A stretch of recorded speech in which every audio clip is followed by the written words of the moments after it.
BC కులగణన చేయలేదు, తప్పించుకున్నారు. ఎన్నోసార్లు రాహుల్ గాంధీ గారు కానీ ప్రతిపక్ష సభ్యులు కానీ బీసీ కులగణన చేయండి, 2021 సెన్సెస్ చేయండి, దాని ప్రకారమే అదే పారామీటర్స్ ప్రజలందరికీ ఏవైనా అవకాశాలు వస్తాయని చెప్పారు. కానీ అది చేయలేదు అధ్యక్ష.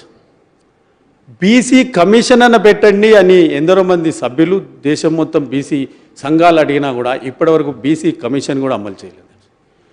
సెంట్రల్ గవర్నమెంట్లో ఇంకా దారుణమైన పరిస్థితి ఏంటంటే బీసీ వెల్ఫేర్కు సంబంధించిన మినిస్ట్రీ కూడా ఈరోజు వరకు లేదు అధ్యక్ష. ఇంత క్రితము మా శ్రీహరి గారు మాట్లాడుకుంటూ బీసీ అభ్యర్థి మీరు ఇంత ఇంపార్టెంట్ సమస్య, ఇంపార్టెంట్ ఇష్యూ కాబట్టి మీరు అవహేళనగా మాట్లాడుతున్నారు అని అన్నారు.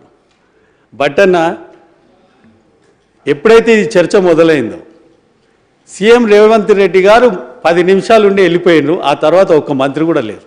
ఒక పొన్నం ప్రభాకర్ అన్న బట్టి అనే తప్పించి మీతో వాళ్ళందరూ పోతున్నారు, వస్తున్నారు. అవహేళన మేం చేయలే. ఇంత పెద్ద రిజల్యూషన్ 60% సంబంధించిన ప్రజా కోసం చేసింది అవహేళన మీరు చేస్తారు. ఇది అందరు మంత్రులు కూర్చొని చర్చించే సమస్య కాదా అధ్యక్ష?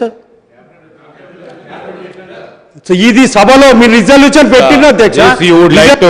Sir we request honourable speaker sir, we appreciate, మేము ఈ సెంటిమెంట్ను అప్రిషియేట్ చేస్తాము సార్. క్యాబినెట్లో మంత్రులు కూర్చొని 6 గంటల సేపు క్యాబినెట్ సమావేశం అయిపోయిన తర్వాత ఓ నిర్ణయం తీసుకోవడం జరిగింది అధ్యక్ష. గౌరవ సభ్యులకు తెలియజేస్తా ఉన్నాను. ఎందుకంటే ఏ విధంగా క్యాబినెట్ సమావేశాలు జరుగుతాయి, ఏ అంశం పైన జరుగుతాయి, ఎజెండా ఏ విధంగా ఉందో వారు పత్రికల్లో కూడా చూసుంటారు.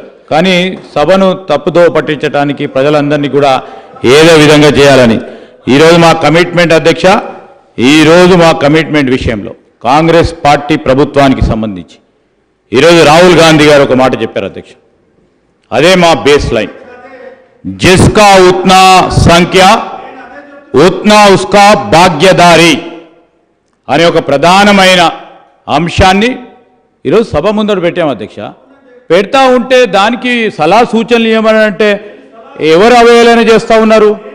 అవహేళన చేసే ప్రసక్తే లేదు. యావత్ కాంగ్రెస్ పార్టీ శాసనసభ్యులు ఇక్కడ అందరూ కూడా ఉన్నారు ఇక్కడ అధ్యక్ష. ఈరోజు తప్పు ఒక్క నిమిషం గురించి గౌరవ మంత్రులకు సంబంధించిన అంశం బయటికి పోయి వచ్చే వరకు ఈ విధంగా మాట్లాడడం సరికాదు అధ్యక్ష. మంచి ప్రధానమైన ఒక అంశం గురించి మాట్లాడుతూ ఉన్నప్పుడు మంచి సలహాలు ఇవ్వండి, సూచనలు ఇవ్వండి. కాలేరు వెంకటేష్ గారు సార్ కన్క్లూడ్ చేయండి. చేస్తారు సార్. ఇంత క్రితము మా ప్రభుత్వం ఉన్నప్పుడు